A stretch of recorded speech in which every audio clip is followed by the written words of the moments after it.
Binabati ko po ang lahat ng mga kapatid sa Iglesia ni Cristo sa buong daigdig. Sana po ay manatili tayong lahat sa maalab na paglilingkod at sa puspusang pagganap sa mga gawain ng Iglesia at lalong-lalo na po ang pagpapasakop sa kanyang pamamahala ng ating minamahal na kapatid na Eduardo B. Manalo. Dito sa pagbati ni Senador Rodante Marcolita, kumbinsidong-kumbinsido siya na yung inaniban niya parang tunay na iglesia, di ba? Di po ba magaling mag-research etong si Senador Rodante Marcolita? May team sila. Magaling mag-imbestiga. Pero ang tanong, di ba niya nasilip? Di ba niya nakita ang malaking kamalian sa Iglesia ni Kristong Tatag ni Felix Manalo? At alam niyo ba na ang katiwala ni Felix Manalo at isa sa mga ministro na kasamang nagtatag ayon sa aklat mga kapatid ay tumiwalag, umalis sa iglesia, buong pamilya ay nagpabinyag sa simbahang katoliko at may isiniwalat bilang sagot nitong matinding atake ng mga ministro ni Felix Manalo gamit ang aklat ng dating yung aklat? Dating katolikong pare para ipalitaw na ang aral ng simbahang katoliko ay isang negosyo. Gamit nila itong aklat, I was a priest. Ating, Binabati ko po ang lahat ng mga kapatid ito, na Victor ng mga nagsuri na ang purgatorio talagang wala ito sa Biblia. Hindi ito doktrina na itinuro ng Panginoong Jesucristo at maging ng kanyang mga apostol. Ngayon, wala pa na sa Biblia. Saan galing ang doktrina ng Iglesia Katolika tungkol dyan sa purgatorio? Yan po ay inimbento lamang ng Roma ayon sa dating pari na si Lucien ginamit nila ang dating pare na aklat. Binay na sumulat ng aklat na pinamagatang I was a priest. Dito po sa mga pahina 41 hanggang 43 ng aklat na ito sa pagkakaliwat na po sa ating wika ko babasahin. Ang misa at ang purgatorio ay mga imbento, kinatha lamang ng Roma. Nalalaman ngayon ng ating mga mambabasa kung gaano ang pagkamal ng salapi sa pag-uugnay ng misa at purgatorio.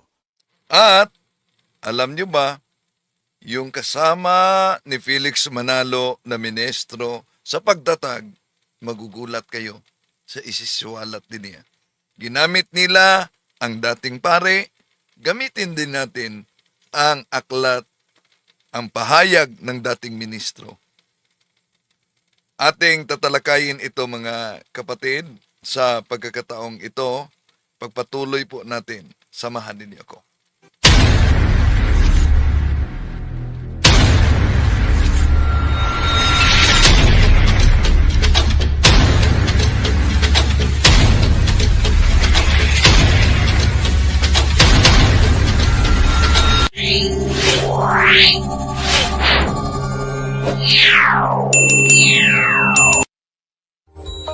Kumusta? Welcome. Ito yung lingkod, Brad Wendell Talibong, muling makasama ninyo sa pagkakataong ito.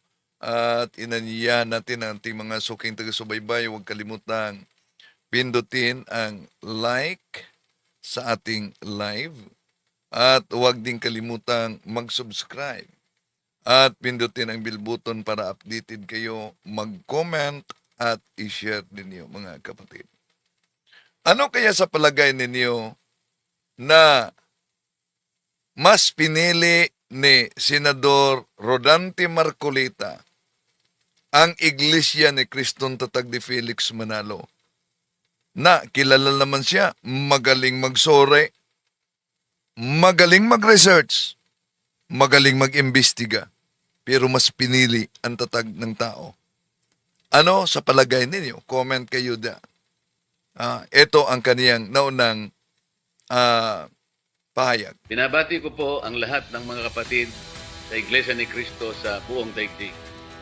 Sana po ay manatili tayong lahat sa maalab na paglilingkod at sa puspusang pagganap sa mga gawain ng Iglesia at lalong-lalo na po ang pagpapasakop sa kanyang pamamahala ang ating minamahal na kapatid na Eduardo B. Manalo. O yun. Pagpasakop sa pamamahala sa mahal na kapatid na Eduardo Manalo, apo na ito, no? Ni Felix Manalo, ang founder ng Iglesia ni Cristo na siyang nagtatag. Marami siyang kasama. At sa matagal ng panahon na gamit nila yung mga aklat Katoliko sa kanilang atake sa pananampalataya ng simbahang Katoliko, mga kapatid. At yung mga pinagchap-chap, gamit din nila, litin natin, ang aklat ng dating Katolikong pare na ang pamagat ay was suppressed by Lucian Finit, mga kapatid. Dahil mabasa doon na ang purgatorio ay ginawa daw negosyo. Eto, balikan natin. Victor ng mga nagsuri na ang purgatorio talagang wala ito sa Biblia. Hindi ito doktrina na itinuro ng Panginoong Jesucristo at maging ng kanyang mga apostol. Ngayon, wala pa na sa Biblia. Saan galing ang doktrina ng Iglesia Katolika tungkol dyan sa purgatorio? Yan po ay inimbento lamang ng Roma ayon sa dating pari na si Lucien Binay na sumulat ng aklat na pinamagatang I Was a Priest. Dito po sa mga pahina 41 hanggang 43 ng aklat na ito, sa pagkakaliwat na po sa ating wika ko babasahin. Ang misa at ang purgatorio ay mga imbento, kinatha lamang ng Roma. Nalalaman ngayon ng ating mga mambabasa kung gaano ang pagkamal ng salapi sa pag-uugnay ng misa at purgatorio. Wala kahit isang produkto sa daigdig ngayon na naging higit na nasalapian kaysa dalawang doktrinang ito ng relihiyon, ang misa at purgatorio. Ang purgatorio tulad ng misa ay walang saligan sa banal na kasulatan. Hindi kailanman binanggit ito ni Kristo at ng mga unang Kristiyano at hindi kailanman nalaman ang ipinalalagay na pag-iral o pagkakaroon nito.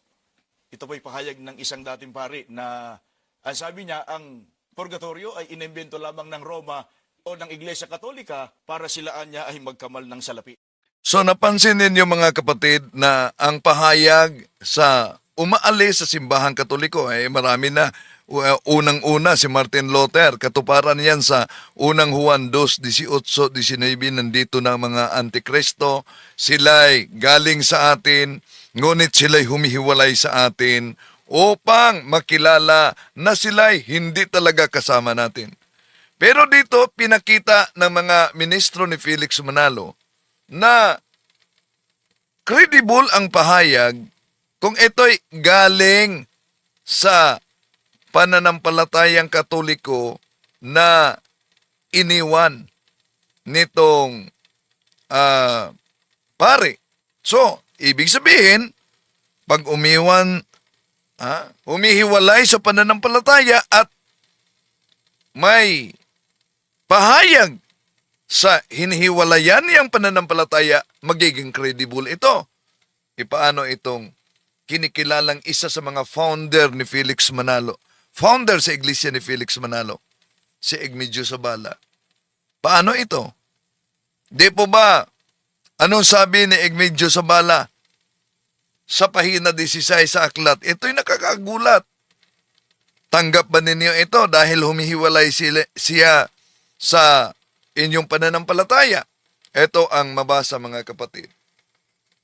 Minsan nga ay binanggit pa niya, yung niya, referado ni Felix Manalo, nakasama niya. Minsan nga ay nabanggit pa niya sa akin na siya'y marunong pa kay San Pedro at kay San Pablo. At kung hindi ako nagkakamali, ganitong-ganito ang naipahayag niya. Ang iglesyang ito'y hindi sa Diyos kundi sa diablo. Nako, mabigat yan. Mabigat. At meron pang binasa si Caborno kaugnay sa aklat na ito ni Egmedio Zabala na isa sa mga kasama sa pagtatag at pinagkatiwalaan ni Felix Manalo. Balikan muna natin mga kapatid ang pahayag na ito. At itong si Egmedio Zabala ay naitampok na po sa isa sa mga Pasugo magazine covers. Ito pong Pasugo noong June 1940 issue. Nakikita nyo sa screen yan, mga kababayan. Sige. So babasahin natin ang isinulat ni Egmedio Zabala sa kanyang aklat. Ako ay naging ministro ng Iglesia ni Cristo ni Egmedio Zabala. Sa pahina 12, ganito naman po ang ating mababasa. Ang ipinalalagay kong pagkukunwaring aral ay natalos ko rin tungkol sa abuluyan. Kung kami may nang aakit, hindi muna kami bumabanggit ng bagay na ito. Sinasabi naming hindi sa pilitan ang abuluyan, kundi kusang loob lamang. Totoo nga, subalit higit pa sa kusang loob at higit pa rin sa sapilitan ang nangyayari sa abuluyan kung ang isang tao'y nadoktrinahan na namin. Hindi ko malimutan ang pagtawag ko ng pulong sa baryo Santa Barbara sa Baliwag, Bulacan. Taon 1935. Tinawagan ko ng pulong ang mga pamunuan at kasapi. Pagkatapos kong magsalita at magpayo, ipinag-utos ko sa lahat na isagawa ang abuluyan.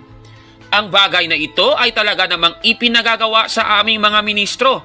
Sandali dyan lang, no, nabasa ko dito si kapatid de Carmelo Estrever. Pasugo, September, October 1996, page 6. Kumplitong aklat ito si Carmelo, no? Estrever, grabe. Ito ang puntahan ko pag wala akong kopya sa aklat. Kumpletong-kumpleto. Shout out diyan. Nasa ibang bansa, ito si Carmelo Estrever, no? Sabi niya, Pasugo, September, October 1996, page 6, Lucian Vinet, being an ex-priest, biased for saying that purgatory has no scriptural foundation. Okay, maraming salamat. May message ako din sa iyo, kapatid, no? Maraming salamat. Okay, tuloy natin si Caburnok sa pagbasa niya. Balik mo natin yung pagbasa ni Caburnok. Itong si Egmedio Zabala ay naitampok na po sa isa sa mga Pasugo magazine covers. Ito pong Pasugo noong June 1940 issue. Nakikita nyo sa screen yan, mga kababayan. Sige. So babasahin natin ang isinulat ni Egmedio Zabala sa kanyang aklat. Ako ay naging ministro ng Iglesia ni Cristo ni Egmedio Zabala. Sa pahina 12, ganito naman po ang ating mababasa. Ang ipinalalagay kong pagkukunwaring aral ay natalos ko rin tungkol sa abuluyan. Kung kami may nang aakit, hindi muna kami bumabanggit ng bagay na ito. Sinasabi naming hindi sa pilitan ang abuluyan, kundi kusang loob lamang. Totoo nga, subalit higit pa sa kusang loob at higit pa rin sa sapilitan ang nangyayari sa abuluyan kung ang isang tao'y nadoktrinahan na namin. Hindi ko malimutan ang pagtawag ko ng pulong sa baryo Santa Barbara sa Baliwag, Bulacan. Taon 1935. Tinawagan ko ng pulong ang mga pamunuan at kasapi. Pagkatapos kong magsalita at magpayo, ipinag-utos ko sa lahat na isagawa ang abuluyan. Ang bagay na ito ay talaga namang ipinagagawa sa aming mga ministro. Sa pagtitipong yaon, napasyal si Ginoong Manalo. Marami siyang payong binigkas. Datapat ng dakong huli. Ako'y kinagalitan sa harap ng madla. Bakit ko raw hinayaang magkaroon ng abuluyan? Hindi ko raw ba nakikitang nagugutom ang mga tao? Ako'y napahiya sa hindi ko inaasahang paklinya. Ang mga kasapi ay paniwalang-paniwala sa kunway pagmamahal ni Ginoong Manalo sa kanila. Subalit, nang kami ni Ginoong Manalo ay nasa kotse na niya, tinanong sa akin kung magkano raw ang salaping nalikom. Mayroon lamang pong 100 piso. Ang tugon ko, medyo nakangiting wika sa akin ni Ginoong Manalo. Malaki na yan. Kinuha sa aking kamay ang sobrang naglalaman ng salapi. Kami ay nagtungo sa isang hotel sa Santa Cruz, Maynila at dooy kumain kami ng sagana. Pagkatapos ay inatasan akong magtungo sa Olongapo, Zambales sapagkat ayon na rin sa kanya, doon ay mahina ang abuluyan. Naaawa ako sa mga walang balay na kasapi sa aming iglesia. Nahabag ako sa mga naroon pa ngayon at idinadalangin kong naway hindi na magtagal ang pagsinay ng liwanag ng katotohanan sa kanilang isip. Grabe naman pala talaga itong si Felix Manalo. Ayon sa dating ministro na si Igmedio Zabala. Muna, maraming salamat kapatid Carmiro, no? Yon mga kapatid, no? Si kapatid Carmiro Estraver talaga, madali kong lapitan ito pag nangangailangan ako sa mga aklat na wala ako. Ang dami, kumpletong-kumpleto itong kapatid natin, no? Kaya siya ang lalapitan at madali talagang action agad. At hindi lang yan, shout out ko din dito dahil isa sa mga kapatid natin na grabe din mag-research at naghanap ng mga aklat, si Attorney James Biron. Maraming salamat po, Attorney, no? Nag-communicate kami kanina kaugnay sa iba pa mga aklat na ginagamit. Lumang-luma na kasi talaga yung mga aklat na ginagamit nitong grupo ng INC, mga kapatid. Kaya yung iba ay hinahanap pa natin. Okay, balikan natin. So, kung ginamit nila ang aklat I Was a Priest, ito, pinakita na ni kapatid Carmiro Estraver ang kopya ng aklat I Was a Priest. So, ibig ba sabihin na paggaling sa naturang sekta at humihiwalay yung pahayag ay very credible at dapat paniniwalaan? Ano itong aklat na ako ay naging ministro na grabe talaga ang kaniyang pahayag, no? Grabe ang kaniyang pahayag, lalo na sa nasaksihan niya kay Felix Manalo. Sige, balikan natin ha. Yung pahayag ni Igmedio Zabala na binasa ni Cabornok dahil may hinanda pa ako. Eto mga kapatid. At itong si Igmedio Zabala ay naitampok na po sa isa sa mga Pasugo magazine covers. Ito pong Pasugo noong June 1940 issue. Nakikita nyo sa screen yan, mga kababayan. Sige. So babasahin natin ang isinulat ni Igmedio Zabala sa kanyang aklat. Ako ay naging ministro ng Iglesia ni Cristo ni Igmedio Zabala. Sa pahina 12, ganito naman po ang ating mababasa. Ang ipinalalagay kong pagkukunwaring aral ay natalos ko rin tungkol sa abuluyan. Kung kami may nang aakit, hindi muna kami bumabanggit ng bagay na ito. Sinasabi naming hindi sa pilitan ang abuluyan, kundi kusang loob lamang. Totoo nga, subalit higit pa sa kusang loob at higit pa rin sa sapilitan ang nangyayari sa abuluyan kung ang isang tao'y nadoktrinahan na namin. Hindi ko malimutan ang pagtawag ko ng pulong sa baryo Santa Barbara sa Baliwag, Bulacan. Taon 1935. Tinawagan ko ng pulong ang mga pamunuan at kasapi. Pagkatapos kong magsalita at magpayo, ipinag-utos ko sa lahat na isagawa ang abuluyan. Ang bagay na ito ay talaga namang ipinagagawa sa aming mga ministro. Sa pagtitipong yaon, napasyal si Ginoong Manalo. Marami siyang payong binigkas. Datapat ng dakong huli. Ako'y kinagalitan sa harap ng madla. Bakit ko raw hinayaang magkaroon ng abuluyan? Hindi ko raw ba nakikitang nagugutom ang mga tao? Ako'y napahiya sa hindi ko inaasahang paklinya. Ang mga kasapi ay paniwalang-paniwala sa kunway pagmamahal ni Ginoong Manalo sa kanila. Subalit, nang kami ni Ginoong Manalo ay nasa kotse na niya, tinanong sa akin kung magkano raw ang salaping nalikom. Mayroon lamang pong 100 piso. Ang tugon ko, medyo nakangiting wika sa akin ni Ginoong Manalo. Malaki na yan. Kinuha sa aking kamay ang sobrang naglalaman ng salapi. Kami ay nagtungo sa isang hotel sa Santa Cruz, Maynila. At dooy kumain kami ng sagana. Pagkatapos ay inatasan akong magtungo sa Olongapo, Zambales sapagkat ayon na rin sa kanya, doon ay mahina ang abuluyan. Naaawa ako sa mga walang balay na kasapi sa aming iglesia. Nahabag ako sa mga naroon pa ngayon at idinadalangin kong naway hindi na magtagal ang pagsinay ng liwanag ng katotohanan sa kanilang isip. Grabe naman pala talaga itong si Felix Manalo. Ayon sa dating ministro na si Igmedio Zabala. Yan ang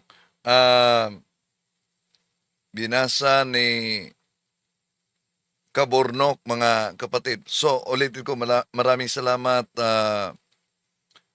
Bro Carmelo Estraber, sa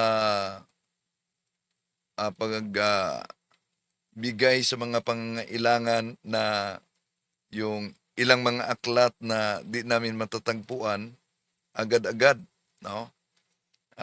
Itong ating kapatid ay ipinadala sa atin para magamit. So, taos puso po akong nagpapasalamat sa ngalan sa grupo ng Catholic Faith Defenders. Taos puso din ako nagpapasalamat, of course, ni ni Attorney Biron sa aktibong nagre-research sa mga hinahanap naming mga aklat. Maraming salamat, Attorney Biron, James. Okay, tuloy natin mga kapatid. No? Sabi ni Diego Reyes, enjoy at makabuluhan ang mga topics ni Kabornok. Huwag niyong kalimutan mag-subscribe sa Kang Kabornok. No? Marami kayong matutunan dyan sa Kang Kabornok. At balikan natin ang pagtalakay, lalo na itong banat ng mga ministro ni Felix Manalo na bakit daw tayo mga Katoliko ginawang negosyo ang purgatorio. Daming mga nag-comment, totoo naman umano na ginawang negosyo. Totoo ba na may bayad ang panalangin para sa mga yumao? Mali. Bakit? Sa lahat ng misa, sa lahat ng pagkakataon, araw-araw, anumang oras, ang lahat ng mga pari na nagmimisa, sinasabi nila sa misa, sa panalangin, Panginoon, kaawaan mo ang mga kaluluwa sa mga taong yumao, lalo na yung mga kaluluwa na wala nang nag-alala sa kanila. Sino po ba yung kaluluwa na wala nang nag-alala sa kanila? Kaluluwa yan sa ibang sikta. Kung may bayad, sinisingil ba sila? Diba? Kahit tera ng tera sila, mga kapatid, pero sa bawat misa ng simbahang Katoliko ay palaging isinasali yan sa panalangin ng pari.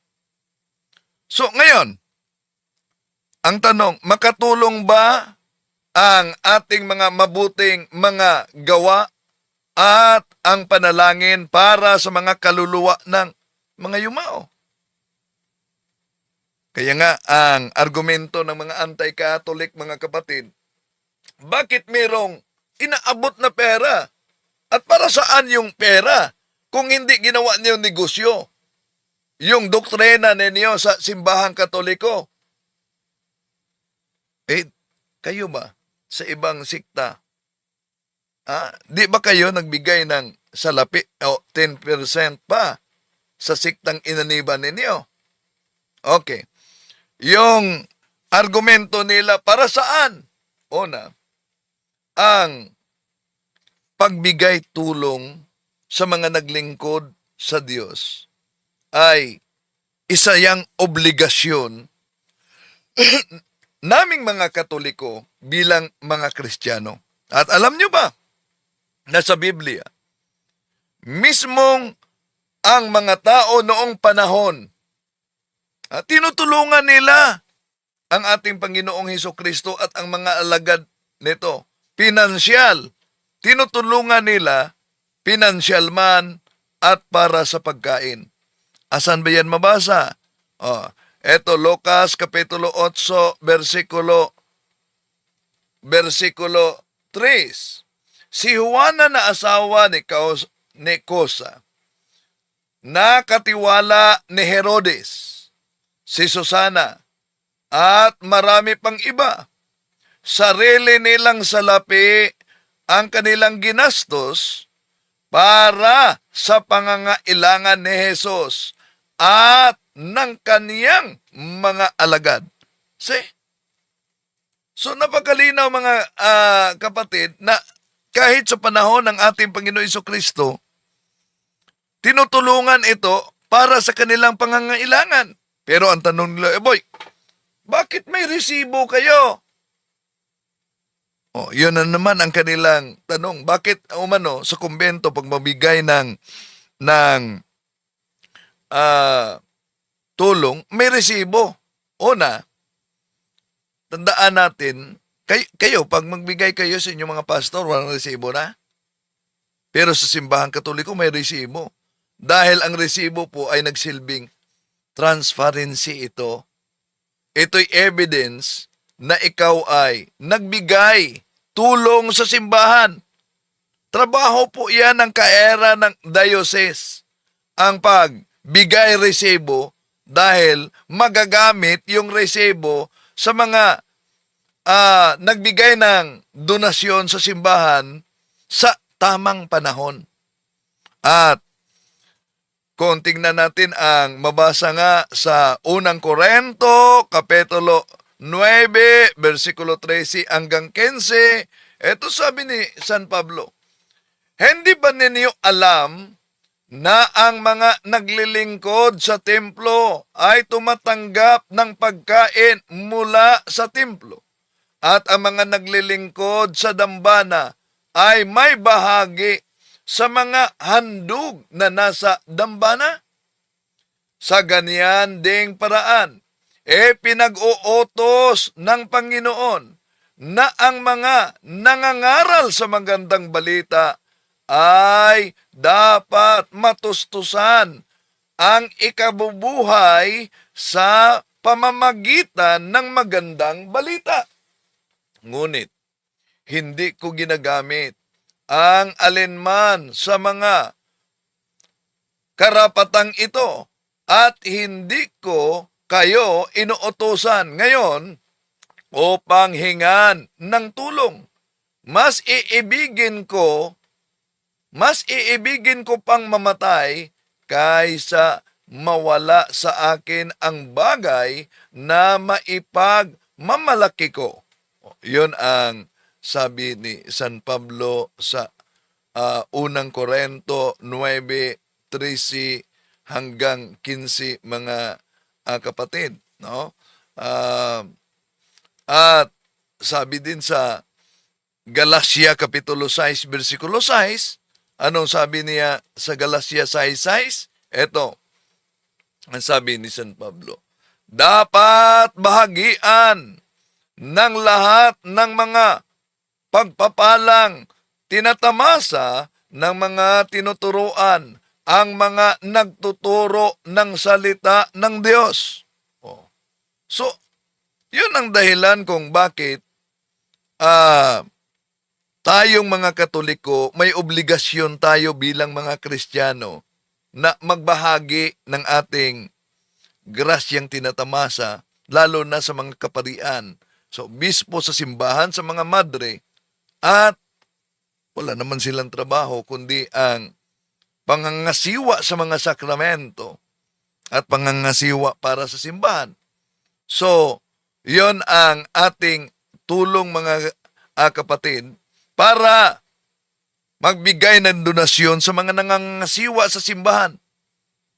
At ito'y para sa pagpatuloy ng naturang misyon. Okay. Ngayon, punta tayo sa argumento nitong, ay kahit na, balikan natin ang ikalawang Makabyo, Kapitulo 12, versikulo 43-45. Ito po mabasa natin mga kapatid.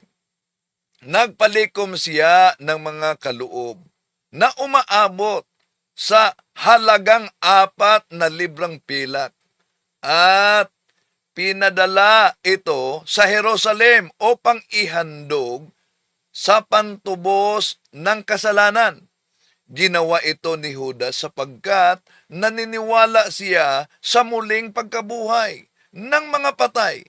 Kung hindi siya umaasa na ang mga patay ay muling mabubuhay, magiging kahangalan lamang ang ipanalangin pa ang mga namatay na, dahil buo ang kaniyang paniniwala na ang lahat ng namamatay na nanatiling makadiyos ay tatanggap ng dakilang gantimpala. Ginawa niya ang paghandog na iyon upang ang pagkakasala ng mga namatay na ito ay patawarin. So, mula pa noon mga kapatid, ginawa noon pa man, no, ang paghandog para sa kapatawaran. Yun ang di matanggap ng ating mga kapatid sa ibayong pananampalataya, lalo na sa iglesia ni Manalo. Pero balikan natin, para lang pasinungalingan ang ating aral. Anong ginagamit nila? Aboy, ginagamit nila tulad ni Felix Manalo at ni Eliseo Soriano. Ano yung ginagamit nila? Ang aklat daw. Ang aklat daw ni Dr. Jose Rizal. Pansinin ninyo, nagkopya-kopyahan na sila, pero pinagchap-chap itong aklat at gustong ipalitaw na si Dr. Jose Rizal mismo ang nagpahayag kaugnay dito. Isang kwento lang ito. Tingnan natin, silipin natin ang aklat. Ito. Muna, pakinggan natin ang mga ministro ni Manalo. Kapatid na Vic at mga mahal namin mga televiewers, alamin pa po natin sino pa po ang isa sa mga nagsuri at napatunayan niya na wala po sa Biblia. Sino daw ang nagsuri pagkatapos napatunayan niya na wala sa Biblia, mga kapatid? Sabi ng mga ministro, aklat, no limit ang ngere, ginagamit dito, tulad ni Eliseo Soriano. Pero tingnan natin, ang ginagamit nila na pinagtagpi-tagpi at pinagchap-chap nila, mga kapatid. Sino ba ang nagpahayag diyan batay sa naturang aklat? Eto, pakinggan natin muli ang ministro. Purgatorio. Panoorin po natin ito. Si Dr. Jose Rizal ay hindi naniniwala sa purgatorio. Sa kanyang aklat na pinamagatang No Lime Tangere, ay kanyang sinabi na Kandali muna, Kaburnok, hello, huwag niyong kalimutan, no, sa pag-subscribe kay Kaburnok. Marami kayo talagang madiskubre at marami siyang expose. No? Si Kaburnok ng Factbusters PH nag-comment. Okay, tuloy natin. datapo ay tingnan natin kung bakit natungo sa Katolisismo ang bagay na ito na wala sa Biblia, ni sa mga santong ebanghelyo, ni si Moises, ni si Jesucristo ay hindi man siya nabanggit, at ang tanging salaysay na tinukoy ukol sa mga Makabeyo ay hindi sapat. Bukod sa ang aklat na ito'y pinasyahang hindi dapat paniwalaan sa konsilyo sa Laodicea at nitong huli na lamang tinanggap ng Santa Iglesia Katolika. Ang mga Kristiyano ng mga unang siglo ay hindi naniniwala sa purgatorio.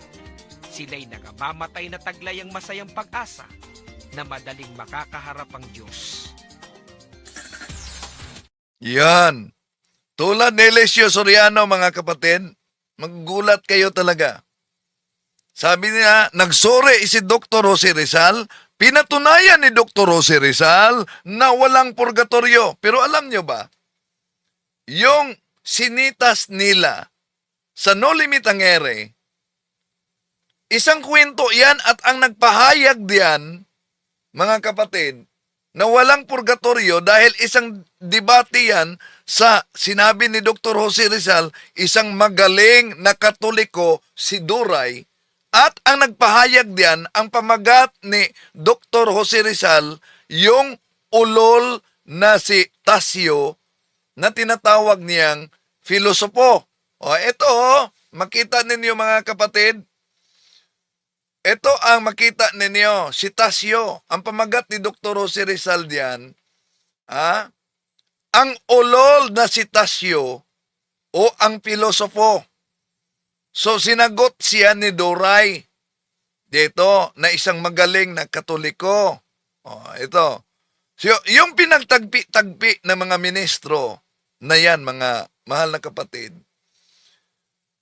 isang istorya ni Dr. Jose Rizal sa aklat No Limit ang Ere, pero ang nagpahayag diyan batay mismo sa naturang aklat, eto, ang ulol na si Tasio, ang filosopo. So pinaniniwalaan nila yung pahayag ng ulol. Ito na mabasa. Pagkatapos sinabing si Dr. Jose Rizal daw, palagay natin, si Dr. Jose Rizal ang nagpahayag diyan. Palagay natin, pagbigyan natin. Di kung si Dr. Jose Rizal ang nagpahayag na walang purgatorio, di ba nila alam na si Dr. Jose Rizal may retraction sa lahat niyang pahayag at writings at nailathala yan sa aklat ni Gregorio Zaide at Sonia Zaide. Ito ang mabasa mga kapatid. I declare myself a Catholic and in this religion in which I was born uneducated, I wish to live and die. I retract with all my heart whatever in my words, writings, publications, and conduct has been contrary to my character as a son of Catholic Church, of the Catholic Church. I believe and I confess whatever she teaches, and I submit to whatever she demands. I abominate missionary as the enemy which is of the church, and as a society prohibited by the church. The diocesan prelate may, as the superior ecclesiastical authority, make publication this spontaneous manifestation of mine in order to repair the scandal which my acts may have caused, and so that God and people may pardon me. So, dito pa lang, sa pahayag, wala na. Butata na ang kanilang paggamit sa naturang argumento, mga mahal na kapatid. Ginamit nila si Dr. Jose Rizal. Pagkatapos, eto pa, gamit nila ang aklat Katoliko. Wala daw sa simbahang Katoliko ang salitang purgatorio. Pakinggan ninyo ang ministro ni Felix Manalo. Wala sa Biblia, maging yung mga kaakibat nun na mga gawain patungkol sa mga taong namatay na. Mga kaibigan, ano pa po ang napatunayan ng mga nagsuri tungkol sa doktrinang ito ng Iglesia Katolika na purgatorio? Panoorin po natin ito. Inaamin mismo ng mga otoridad Katoliko na walang purgatorio sa Biblia. Ganito ang patotoo sa kanilang aklat na pinamagatang Buhay Katoliko. Tunay na sa banal na kasulatan ay hindi tayo makatatagpo ng malinaw na talata na tuwirang nagpapatunay sa pagkakaroon ng purgatorio. Yan, ang galing, ano? Kaya maraming salamat ni kapatid na Carmero, Estrever, na nasa ibang bansa. dahil siya ang tagabigay natin sa mga aklat na na magamit natin. Ito ang binasa ng ministro, mga kapatid, Buhay Katoliko. Ito. Pero, pinagchap-chap, pinagpuputol. O, nakita nyo ba ito? Ito ang binasa, oh. Tunay na sa banal na kasulatan ay hindi tayo makakatagpo ng malinaw na talata na tuwirang nagpapatunay sa pagkakaroon ng purgatorio. Putol na. Oh. Ito ang karugtong. Ang tanging nakasaad sa banal na kasulatan na makapagpatunay sa purgatorio. Oh, pinutol nila, ha? Pinutol nila. Doon lang ang binasa ng ministro ni Felix Manalo. Balikan natin yon. Ang binasa nila, ha? Balikan natin, ha? Oh, ito lang ang binasa sa ministro ni Manalo. Wala sa Biblia maging yung mga kaakibat nun na mga gawain patungkol sa mga taong namatay na. Mga kaibigan, ano pa po ang napatunayan ng mga nagsuri tungkol sa doktrinang ito ng Iglesia Katolika na purgatorio? Panoorin po natin ito. Inaamin mismo ng mga otoridad Katoliko na walang purgatorio sa Biblia. Ganito ang patotoo sa kanilang aklat na pinamagatang Buhay Katoliko. Tunay na sa banal na kasulatan ay hindi tayo makatatagpo ng malinaw na talata na tuwirang nagpapatunay sa pagkakaroon ng purgatorio. Yan.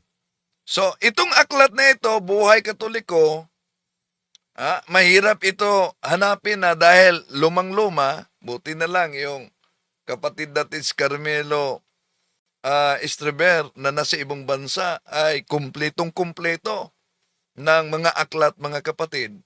So, eto, makita natin kung paano pinutol ng ministro ni Felix Manalo. Basta lang mabasa, tunay na sa banal na kasulatan ay hindi tayo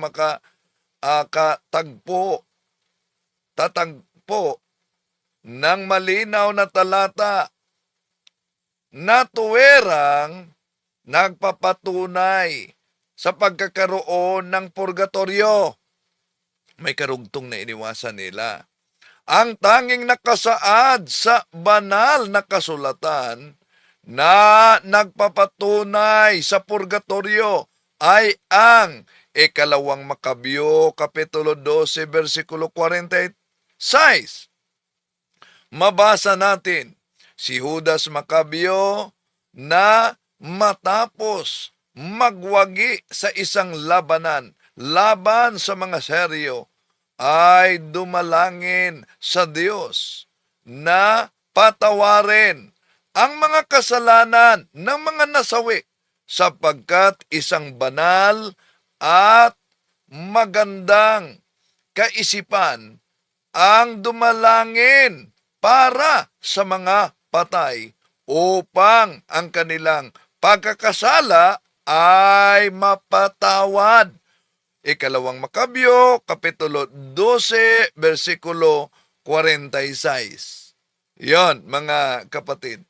Mapansin ninyo kung paano pinagchap-chap, pinagputol-putol ng mga ministro ni Felix Manalo ang aklat Katoliko. No? Ginagamit talaga nila yan. Aklat Katoliko, mga kapatid. Pero pinagputol-putol. Pero napakita na natin sa inyo. Di ba? Napakita natin sa inyo yung salin ng Biblia. Wala bang mabasang purgatorio? Pinakita natin sa inyo yung La Sagrada Biblia, mga kapatid, yung lumang Biblia. Na mabasa talaga natin ang salitang purgatorio. Asan yun na? Hanapin niyo ito. Nasa online ito na Biblia. Gusto kasi sila letra por letra. Ito, La Sagrada Biblia, Felix Torres Amat. Ano po ba ang mabasa dito? O, ito. Tingnan natin ang mabasa. Di muna natin sabihin kung anong talata ito, mga kapatid. Basta gusto nila, letra por letra, mabasa purgatorio. Ito po, sa naturang salin, ang klaro, ang linaw. Tanto el qui planta como en que riega vieno. Ona misma cosa. Fora cada uno recibirá. Sa huling bahagi, medida de so trabajo premio e purgatorio. Oh. So, di ba nabasa ang salitang purgatorio? Kung gusto nila letra por letra, napakalinaw. May mabasang purgatorio, mga kapatid. No. Napakalinaw yan na mabasa ang salitang purgatorio. Okay. Tuloy natin ang ating pagtalakay. No? Kaugnay dito. Bakit ang iglesia ni Felix Manalo ay hindi naniniwala sa purgatorio? Una, may ginagamit sila na aklat katoliko, yung nauna nating tinatalakay, the question box. No? Ginagamit nila ito dahil gusto nilang ipalitaw na ayon sa aklat the question box, inimbinto lang umano ang salitang purgatorio. Balikan natin, mga kapatid. Kaya kailan inimbento, kapatid na Victor, ang doktrina na yan o aral na yan ng Iglesia Katolika tungkol sa purgatorio? Inimbento po yan noong 1439 sa Konsilyo ng Florencia. At yan ay mababasa natin dito sa The Question Box sa pahina 393 sa Pilipino ko na po babasahin. Ganito ang ating mababasa. Sa pasya ng unyon na niyari sa Konsilyo ng Florencia noong 1439 at muli sa Konsilyo ng Trento, niliwanag ng Iglesia Katolika na mayroong purgatorio. Ayon po sa aklat na binasa natin, kapatid na Edgar, ay 1439, inimbento ng Iglesia Katolika ang aral tungkol sa purgatorio. Kasi nga wala sa Biblia, kaya kinailangan pa na magkaroon sila ng konsilyo at hindi nagkasya dun sa isang konsilyo ng Florencia, kundi meron pang binanggit puro na konsilyo ng Trento. Ang konsilyo, yan po ay pagpupulong na Iglesia Katolika ng mga opisyalis nila na pinangangasiwa ng Papa, pagkatapos katuwang ang mga obispo na kung saan naglalagda sila ng batas o doktrina na kanilang ipinatutupad sa Iglesia Katolika. Yan. Una, mapansin ninyo, mga kapatid, ang sabi ng ministro, Kaya kailan inimbento, kapatid na Victor, ang doktrina na yan o aral na yan ng Iglesia Katolika tungkol sa purgatorio? Inimbento po yan noong 1439 sa Konsilyo. tingnan natin sa binasa nila. Meron bang mabasa na noong taong binanggit niya sa aklat na ito, inimbinto ang purgatorio? Ito ang binasa nila, mga kapatid. No? So, dito, sakspan sila. Huling-huli. Wala namang salitang invention, invented. Ito, mabasa. Napansin niyo ba? The Catholic Church has defined the existence of purgatory in the Decree of Union drawn up at the Council of Florence in 1439 and again at the Council of Trent. So napansin niyo ba ang mabasa, mga kapatid? Ang sinabi, define. Wala namang mabasa. Invented. Ang sinabi ng mga ministro, iba. Bakit? Dahil sa aklat na ito, kailan daw umano na imbento? Ito. Kaya kailan inimbento, kapatid na Victor, ang doktrina na yan o aral na yan ng Iglesia Katolika tungkol sa purgatorio. Inimbento po yan noong 1439 sa konsilyo ng Florencia. At yan ay mababasa natin dito sa the question box. Oh, so, imagine mga kapatid, harap-harapan na pagsinungaling nila. Mabasa daw umano sa aklat na the question box kung kailan inimbento. Pero ang mabasa natin sa aklat na ito na ginagamit nila, hindi invented. Hindi sinabing, the Catholic Church has invented the existence of purgatory. Ang mabasa, the Catholic Church has defined the existence of purgatory in the Decree of Union drawn up at the Council of Florence in 1439. Ang layo, di ba? Ang galing lang nila.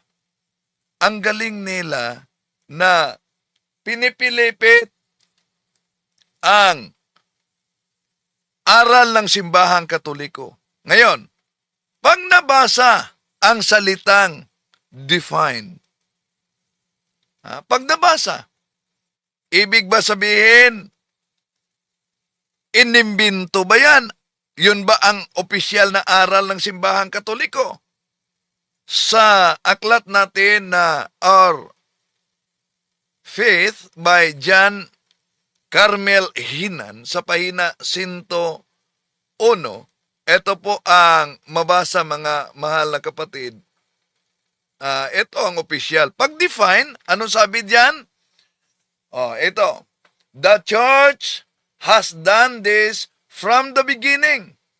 But defining a dogma does not mean that the Catholic have to believe some new truth. It means only that the church now thinks it necessary to state the truth in clear terms. See? Napakalinaw mga kapatid na kung ang simbahan mag-define, magprograma ng dogma, hindi daw nangangahulugan na ang simbahang Katoliko ay nagturo ng bagong katotohanan. Kundi ang ibig sabihin daw, anong sabi? It means only that the Catholic Church now thinks it necessary to state the truth in clear terms. Kaya kung sisilipin natin ang karugtong dito mga kapatid sa aklat na the question box. Ito, matagal,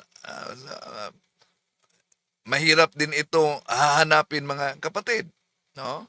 Tulad sa aklat na Buhay Katoliko, iniwasan nila, may karugtong na pinagbatayan na talata sa Biblia. Ano yon? Ito ang iniwasan nila mga kapatid. Ito ang karugtong. The teaching of the Old Testament is found in 2 Maccabees chapter 12 verses 43 up to 46. After Judas had defeated Gorgias, he came with his company to bury the Jews who had been slain in the conflict. He found under may nakita siya, no? Yung mga anting-anting. Kaya ang karugtong dito, nag-alay siya ng salapi at nag-alay ng panalangin. Iniwasan nila yan. Dahil magaling sila mag-chap-chap. Pero kung ang argumento nila mga kapatid, bakit po ba sinabi sa aklat na ginamit natin itong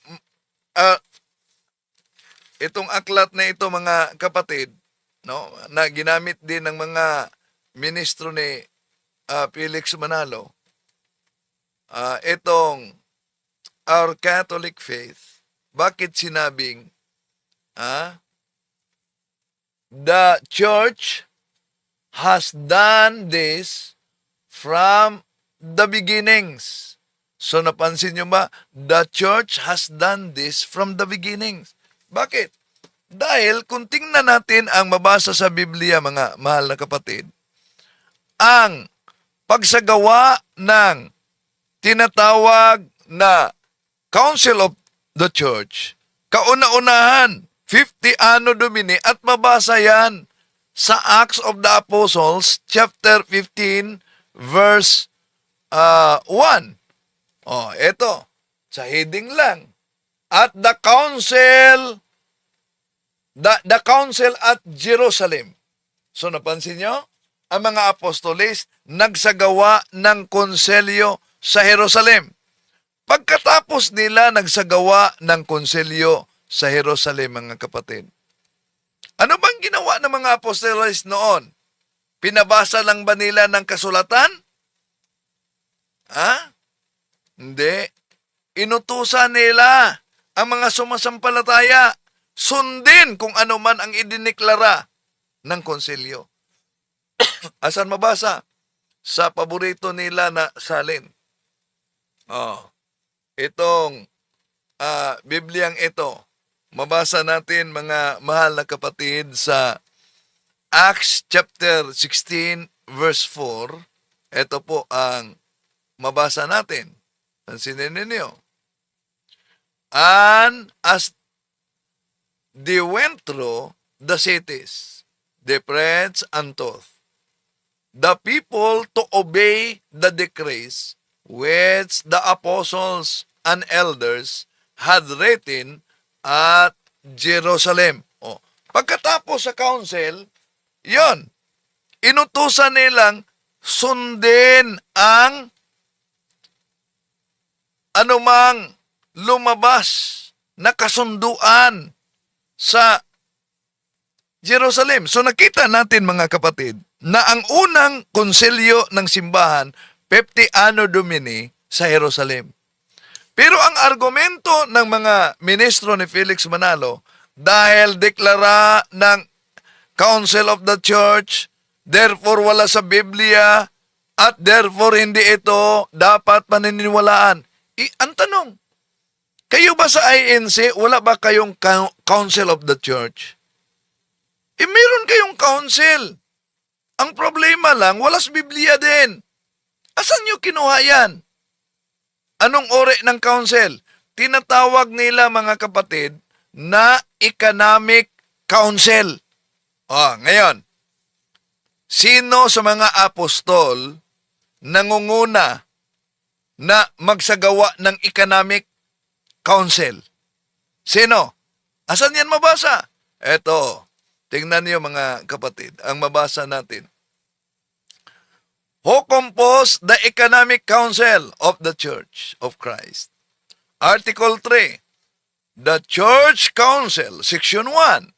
The Church Council shall be composed of the executive minister as presiding officer, general evangelist, division ministers, general treasurer, general auditor, and general secretary, amended by laws. Ngayon,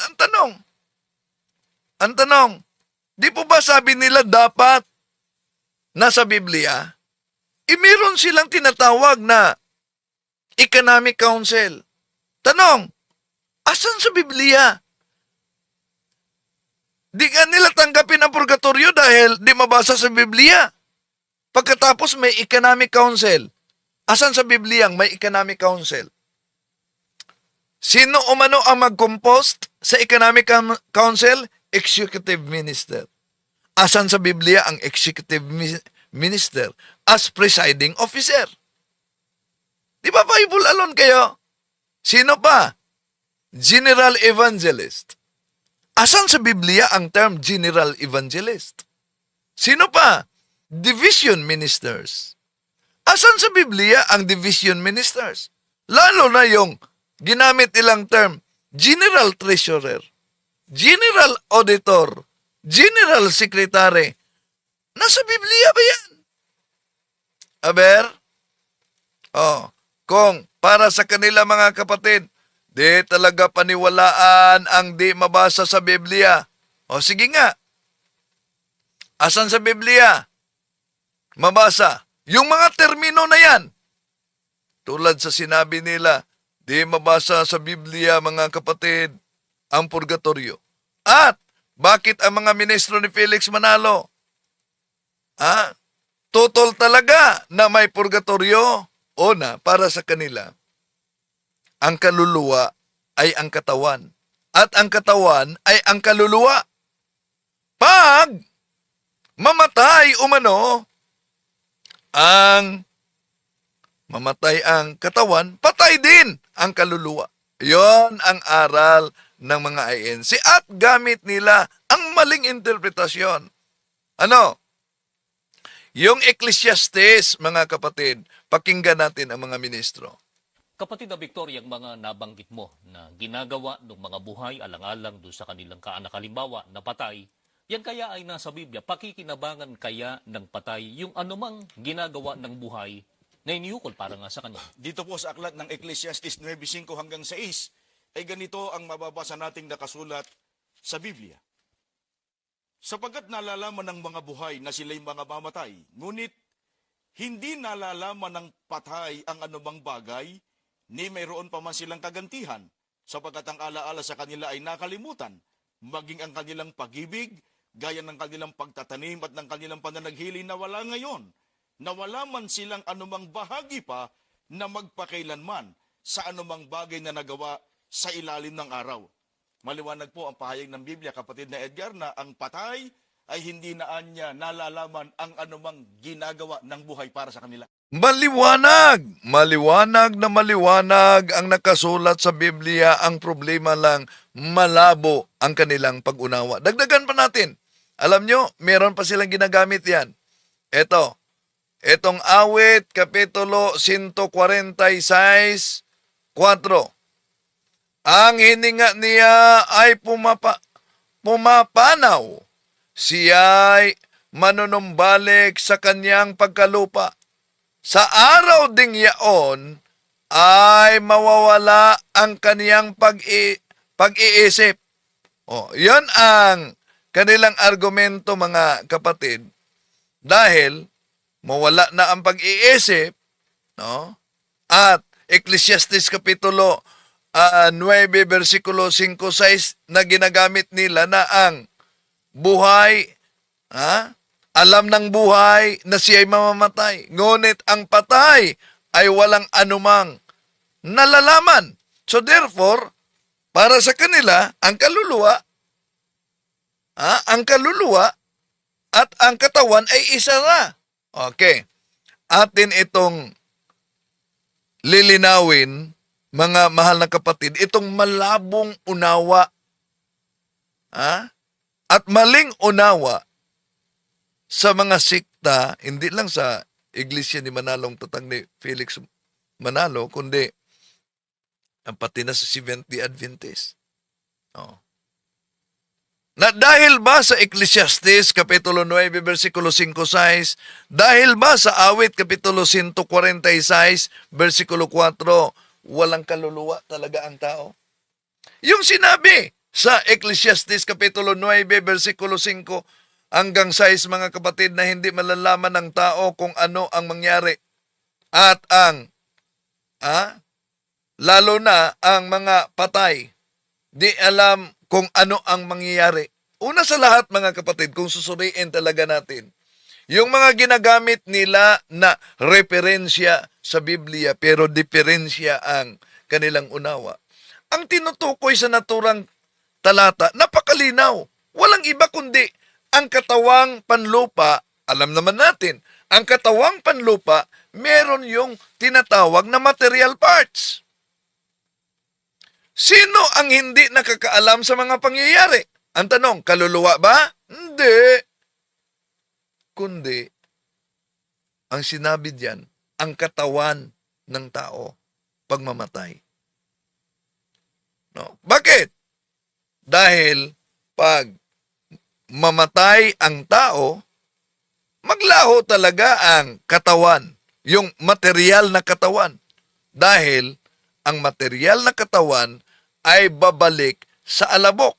Ngunit, kung pakinggan natin, tingnan natin ang sinabi ni San Pablo sa Roma, Kapitulo 6, versikulo 12, huwag ngang maghari ang kasalanan sa inyong katawang may kamatayan upang kayo'y magsisunod sa kanyang mga pita. So, sino ang may kamatayan? 6:12 ng Roma, ang katawan. Yon ang tinutukoy. Bawat katawang material, ating puso, ang ating utak, lahat na parte ng katawan, maglalaho ito. Pero lagi nating tandaan, mga kapatid, katawan lang ang mamamatay. Kaya, therefore, katawan, hindi niya alam kung ano ang pangyayari. Pero tandaan natin sa Biblia, hindi mamamatay ang kaluluwa. Maglalaho man ang katawan, pero may bahagi sa tao na hindi maglalaho. Yung tinatawag na katawang ukol sa langit. Ano sabi ni San Pablo? Unang Korinto, Kapitulo 15, versikulo 4. Mayroon namang katawang ukol sa langit at mga katawang ukol sa lupa. Datapuwat, iba ang kaluwalhatian ng ukol sa langit at iba ang ukol sa lupa. Napakalinaw, mga kapatid, sa naturang talata. Ngayon, balikan natin. Kung mamatay ang katawan, of course, maglaho yan. Pero may nanatiling buhay. Ano po ba yung nananatiling buhay? O, tingnan natin. Pahayag mismo ng ating Panginoon mismo. Ano ang mananatiling buhay sa tao? Napakalinaw, mga kapatid. Kung ano ang mananatiling buhay. Ito po. Sa Mateo Kapitulo 10, versikulo 28. Sabi ng ating Panginoong Hesus, huwag kayong mga takot sa mga nagsisipatay ng katawan, datapuat hindi mga kakapatay sa kaluluwa. Ang linaw. Ang linaw sa pahayag ng ating Panginoong Jesucristo na huwag daw matakot sa papatay ng katawan, ngunit hindi makapatay sa kaluluwa. Tanong,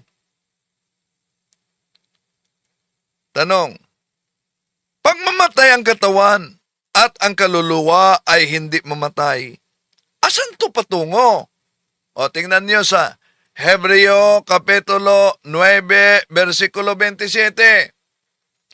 Itinakda na minsan lamang mamamatay ang tao at pagkatapos nito ay ang kahatulan. Ano daw pagkatapos mamatay ang tao? Pagkatapos sa kamatayan, kahatulan. Oh, napakalinaw yan, mga mahal na kapatid. Pagkatapos ng kamatayan, kahatulan. Yun ang tinatawag na particular judgment. Ngayon, sa mga di naniniwala, kaugnay sa kaluluwa. Ano po ba yung pahayag ng ating Panginoon Jesucristo? Pag ang isang tao ay mamatay, tulad ba sa paniniwala ng Iglesia ni Cristo at Seventh-day Adventist na ang katawan at kaluluwa ay nasa libingan, maghintay sa general judgment? O sige, silipin natin ang pahayag ng ating Panginoon Hesus. Lucas 16:22. 25. Ito mabasa natin, mga kapatid. Napakalinaw sa pahayag ng ating Panginoong Hesus. Nangyari nga na ang lalaking dukha ay namatay. Siya ay dinala ng mga anghel sa piling ni Abraham. At ang lalaking mayaman ay namatay. Namatay din at inilibing. Sa Hades siya ay naghihirap. O, sandali muna. Ano daw? May katawang inilibing, may naghirap. Si Lazaro, namatay, inilibing, dinala. Doon kay Abraham. Tanong, ano yung dinala? Katawan yon. Ano yung naghirap? Katawan ba yon? Balikan natin pagbasa, mga kapatid. Oh. Dito pa lang, supalpal na ang aral sa mga di naniniwala na may katawan talagang mananatiling buhay pagkatapos sa kamatayan. Bakit? Balikan natin. Nangyari nga na ang lalaking dukha ay namatay. Siya ay dinala ng mga anghel sa piling ni Abraham. Ang lalaking mayaman ay namatay din at inilibing. Sa Hades siya ay naghihirap. Sa paghihirap niya ay itinanaw niya ang kaniyang paningin. Nakita niya sa malayo si Abraham at si Lazaro na nasa kaniyang piling. Tumawag siya ng malakas. Amang Abraham, kahabagan mo ako. Suguin mo si Lazaro upang isawsaw niya ang dulo ng kaniyang dalere sa bibig. Ito ay upang mapalamig ang aking dila sapagkat ako ay lubhang nagdurusa sa lagablab ng apoy na ito. Ngunit sinabi ni Abraham, anak, alalahanin mo na sa buong buhay mo ay tinanggap mo ang lubos ng mabuting bagay. Gayon din naman si Lazaro ay tumanggap ng masamang bagay. Sa ngayon, siya ay inaaliw at ikaw ay lubhang nagdurusa. So, napansin niyo mga kapatid, nilibing, pero may nagdurusa. Ano yon? Katawan? Ha? Kung walang kaluluwa. And then, si Lazaro nilibing, pero dinala sa piling ni Abraham. Ano yon? Katawan. Impyerno ba ang lugar na yon, mga kapatid? May pahayag kaugnay diyan ni Dave Armstrong, mga kapatid, na yun ay purgatorio daw, sabi ni Dave Armstrong. Bakit? Ito ang sabi niya sa komentary niya.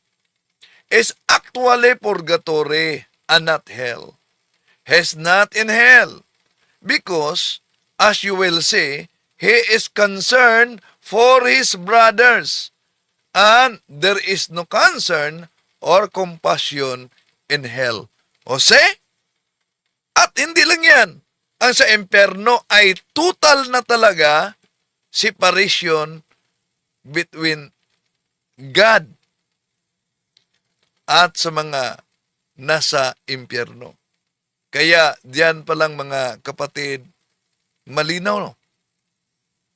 Malinaw ang aral ng Simbahang Katoliko kaugnay diyan. At alam niyo, ang requirements pag magpunta tayo sa langit. Ano ba yung requirements? Napakalinaw ang requirements sa langit. Kailangan ang tao ay banal. Asan ba yan mabasa na ang tao ay banal? Bilang requirements. Pahayag Kapitulo 21, versikulo 27. Walang sino mang makapasok sa langit.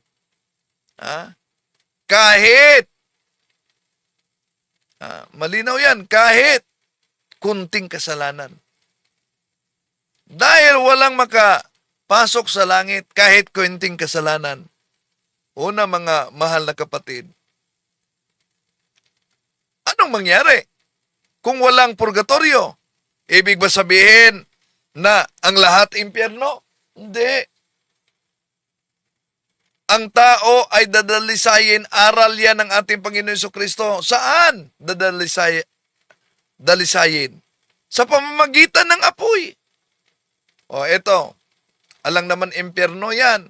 Ang impyerno, hindi yan makapagdalisay dahil ang impyerno ay eternal damnation. Marcos 9:49, sapagkat ang bawat isay dadalisayin sa apoy at ang bawat handog sa Diyos ay lalagyan ng asin. So ang bawat isa ay dadalasayin. At alam nyo ba, ayon kay San Pablo, kung masunog daw umano, mawala yan. Pero makaligtas ra sa apoy. O anong lugar to? Alang naman, impyerno yan. O ito, mabasa natin mga kapatid. Unang Korinto, Kapitulo 3, versikulo 13, 15. Makikilala ang uri ng gawa ng bawat isa sa araw ng paghukom, sapagkat mahahayag sa pamamagitan ng apoy kung anong uri ang ginawa ng bawat isa. Kung ang itinago sa ibabaw ng pundasyon ay hindi masunog, tatanggap ng gantimpala ang nagtayo doon. Ngunit, kung masunog naman, mawawalan siya ng gantimpala. Gayon man, maliligtas siya. Kaya lang ay para siyang nagdaan sa apoy. So napansin niyo mga kapatid, imposible naman din na nabasa yan. Idaan sa apoy, pagkatapos, maligtas. Anong tawag nila dyan? Anong tawag? Alang naman tatawagin ninyo yan na impyerno, nasa impyerno, wala ng kaligtasan. Ang linaw-linaw mga kapatid. Oh, kaya hindi imbento. Kaya lang ay para siyang nagdaan sa apoy. Pero ano daw? Oh, gayon man, maliligtas siya. Kaya lang ay para siyang nagdaan sa apoy. Oh, may kaligtasan pero dumaan sa apoy. Ito ang sabi ng ating Panginoon Jesucristo na dapat talaga ikukulong hanggang mabayaran natin ang kabuoang utang. Oh, Mateo 5:26. Sabi ng ating Panginoon, tinitiyak ko sa inyo, hindi ka makakalabas ng bilangguan hanggat hindi mo mabayaran ang kabuuan ng utang mo. Oh. Tanong, dahil nagbanggit ang ating Panginoon Jesucristo ng bilangguan o kulungan, ito bubay, kulungan lang ng mga buhay ang nasa Biblia? Unang Pedro Kapitulo 3, versikulo 19. Sa Cebuano, diha sa iyang espirituhanong kahimtang miadto siya og nagwali sa mga espiritu nga nabilanggo. Sa kanyang espiritong kalagayan, pumunta siya at nangaral sa mga espiritong nabilanggo. O, tanong, may mga espiritong nabilanggo. Ano yan sa Spanish? Bible. Ha? Ano yan? Tingnan natin. Ito, a los tales predico mucho tiempo el espíritu por boca de Noé la fabricación del arca. Tuloy natin. Padre sa entiende. El por cárcel, el purgatorio. Oh. May mabasa nating purgatorio sa Biblia, mga kapatid. Kaya, dahil mabasa natin ang salitang purgatorio, may mabasa ba tayo na nag-alay at nanalangin para sa mga namatay? Balikan natin ang ikalawang Makabyo, Kapitulo 12, versikulo 43-45. Nagpalikom siya ng mga kaloob na umaabot sa halagang 4 na librang pilak. At ipinadala ito sa Jerusalem upang ihandog na pantubos sa kasalanan. Ginawa ito ni Judas sapagkat naniniwala siya sa muling pagkabuhay ng mga patay. Kung hindi siya umaasa na ang mga patay ay muling mabubuhay, magiging kahangalan lamang ang ipanalangin pa ang mga patay, ang mga namatay na. Dahil buo ang kaniyang paniniwala na ang lahat ng namamatay ay nanatiling makadiyos at tatanggap ng dakilang gantimpala.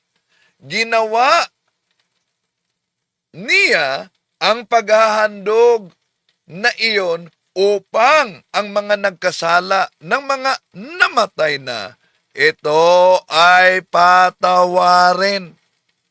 Napakalinaw, mga kapatid, na very biblical ang aral natin.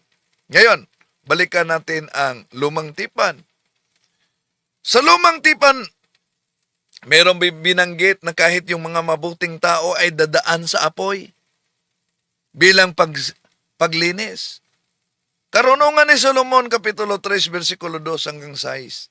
Napakalinaw po ang mabasa dito, mga kapatid. Pansinin ninyo. Ngunit ang mga matuwid ay nasa kamay ng Diyos at di sila nakakaranas ng kaunti mang paghihirap. Sa akala ng mga hangal, ang mga matuwid ay namamatay. Iniisip nilang ang kamatayan ay kapahamakan at ang pagpanaw nila ay tuluyang pagkawala. Ngunit ang totoo, sila'y nanahimik na. Bangamat sa tingin ng tao, sila'y pinaparusahan. Ngunit ang totoo, sila'y nasa buhay na walang hanggan. Ang kaunting pagtitiis nila ay tutumbasan ng malaking pagpapala. O, di ba? May pagtitiis, pero tutumbasan ng malaking pagpapala.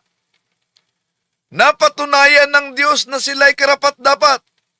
Sila'y kaniyang sinubok tulad ng ginto sa tunawan. Kaya't sila'y tinanggap niyang parang handog na sinunog. O napakalinaw, mga kapatid. Tinanggap ng Diyos parang handog na sinunog. Kaya, dahil diyan, mga mahal na kapatid, ano ba ang mabasa natin sa Lumang Tipan para sa mga namatay na? O eto, Ecclesiastes Kapitulo 7, versikulo 33.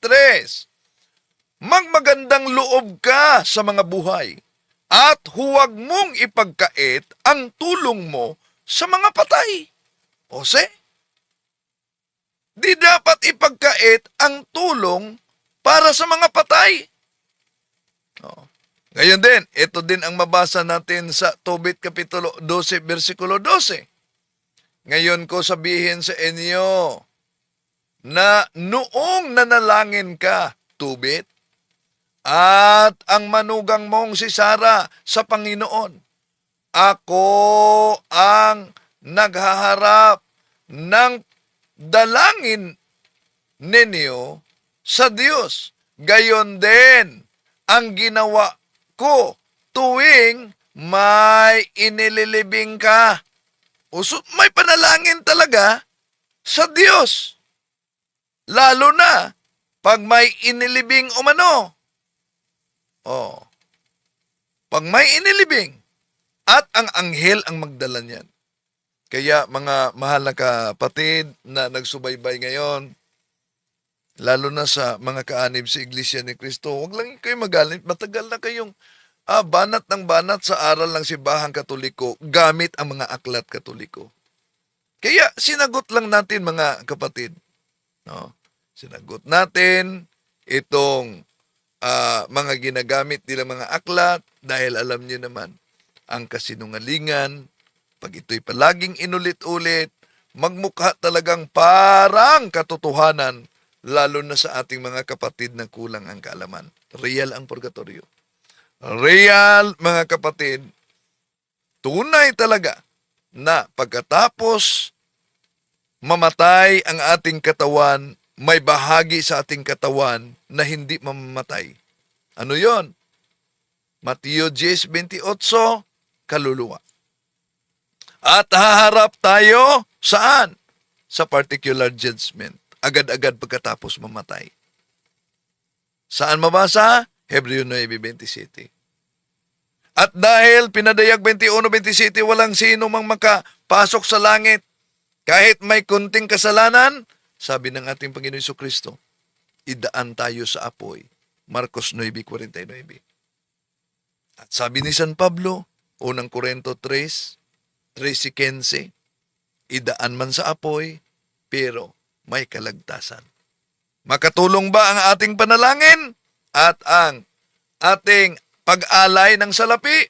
2 Macabeo Kapitulo 12, versikulo 45, 43, 45. Makakatulong. Banal at makakatulong ang panalangin at ang pag-alay para sa mga yumaon. Kaya mga kapatid, na patunayan na natin na yung ginawa nila na mga aklat Katoliko, pinagchap-chap lang para siraan ang pananampalatayang Katoliko. Kaya sa lahat nating mga kapatid na sumusubaybay ngayon, dahil may apoy ang purgatorio, mainit ang apoy, huwag kayong mag-ambisyon na dadaan sa purgatorio. Dapat dito pa lang sa lupa, bago tayo sumakabilang buhay, mag-ambisyon na tayo na magiging banal. Dahil kung mag-ambisyon tayong magiging banal, mga kapatid, magiging kaisa yan sa ambisyon ng Diyos para sa atin. At talagang ibigay niya ang naturang ambisyon dahil naging kaisa sa ambisyon ng Diyos para sa atin. Maraming salamat po sa inyong pagsubaybay. Itong inyong lingkod, Brad Wendell Talibong. Hanggang sa muli. Bye-bye.